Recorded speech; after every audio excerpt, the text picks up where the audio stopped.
Hello friends, কেমন আছো তোমরা? আমি মৌসুমি ভৌমিক তোমাদের সাথে আরও একটা ভিডিও নিয়ে চলে এসেছি।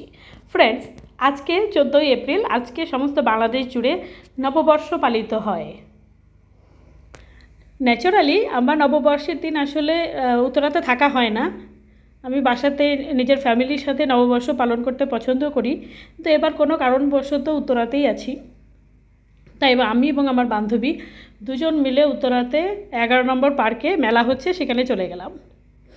ঢুকতেই লোকে লোকারণ্য, বিশাল আয়োজন। আসলে ব্যস্ত নাগরিক জীবনে ফ্যামিলির সাথে সময় কাটানোর মতন সময় আসলে মানুষজনদের খুব একটা বেশি মেলে না। সেই জন্য কোনো উৎসব অনুষ্ঠান হলেই লোকজন বেড়াতে বেরিয়ে পড়ে।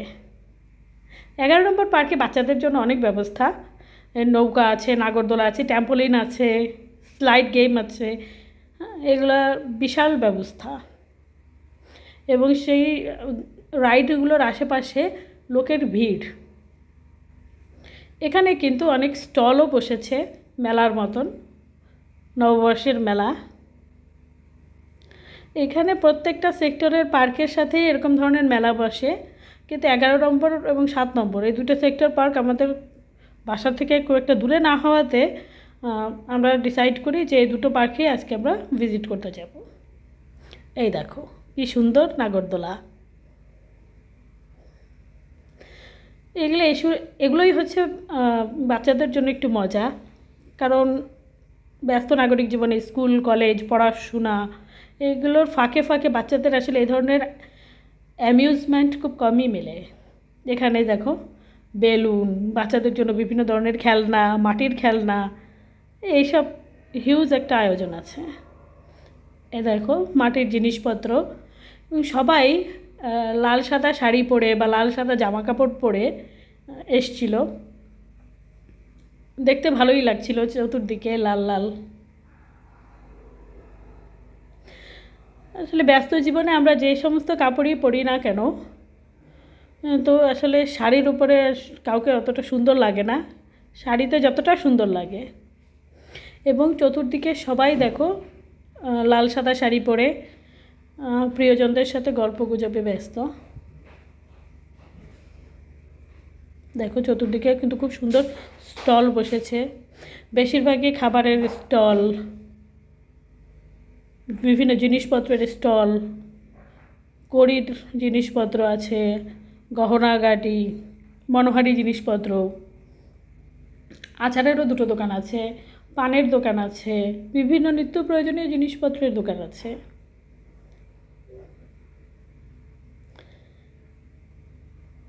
খুবই আসলে সুন্দর একটা আয়োজন করেছে, ছোটোখাটোর ভিতরে ভালো আয়োজন। এবং আমি শিওর যে এইসব জিনিসপত্র আসলে আমাদের সবার জীবনেই আছে, সবার কাছেই আছে, কিন্তু মেলা থেকে জিনিস কেনাটা একটা অন্যরকম ভালো লাগা, বিশেষত বাচ্চাদের জন্য। মেলার যে কোনো জিনিস বাচ্চাদের জন্য তো একটা আনন্দ। প্রচুর বাচ্চা কাচ্চা ছিল, প্রচুর কেনাকাটা করছিল সবাই। দেখো এটা হচ্ছে এগুলো কাঠের তৈরি বিভিন্ন জিনিস, বাদ্যযন্ত্র আছে, চুড়ির স্ট্যান্ড আছে, এবং মাটি দিয়ে তৈরি গহনাও আছে, দেখতে ভালো লাগছিল। দেখো এটা একটা পানের দোকান, এখানে বিভিন্ন ধরনের পান ছিল।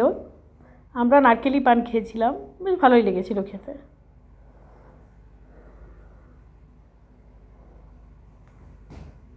খাবারের দোকানও ছিল, সবাই দেখো চতুর্দিকে ভিড় করেছিল।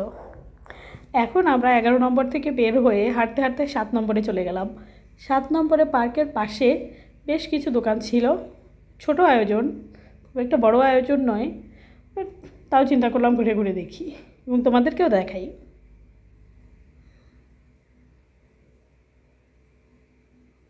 দেখো বিভিন্ন ধরনের হাতের কাজের জিনিসপত্র নিয়ে লোকজন বসেছিল এবং চতুর্দিকে সবাই কেনাকাটা করছিল। পার্কের ভেতরে লোকে লোকারণ্য ছিল, সেটা আসলে দেখানো খুব একটা শোভন হয় না, সেজন্য পার্কের ভেতরের ছবি আসলে আমরা তুলিনি বা ভিডিও করিনি, কারণ প্রাইভেসি ম্যাটার্স।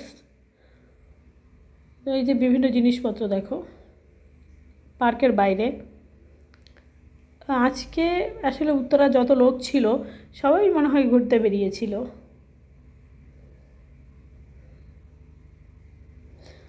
সবাই বিভিন্ন ধরনের জিনিসপত্র নিয়ে বসেছিল।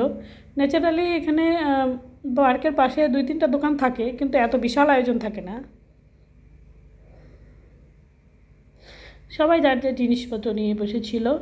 বিশেষ করে মনোহারি দোকান, চুড়ির দোকান, গহনাগাটি, এইসব দোকানে কিন্তু লোকজনের ভিড় অসম্ভব ছিল।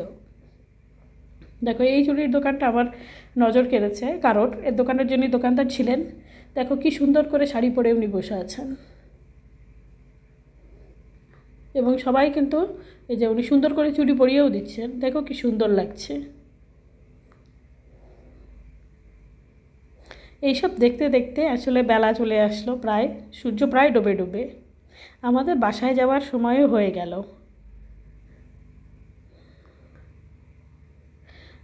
লাস্ট মোমেন্টে চতুর্দিকে চোখ বুলিয়ে আমি এবং আমার বান্ধবী বাসায় চলে আসলাম।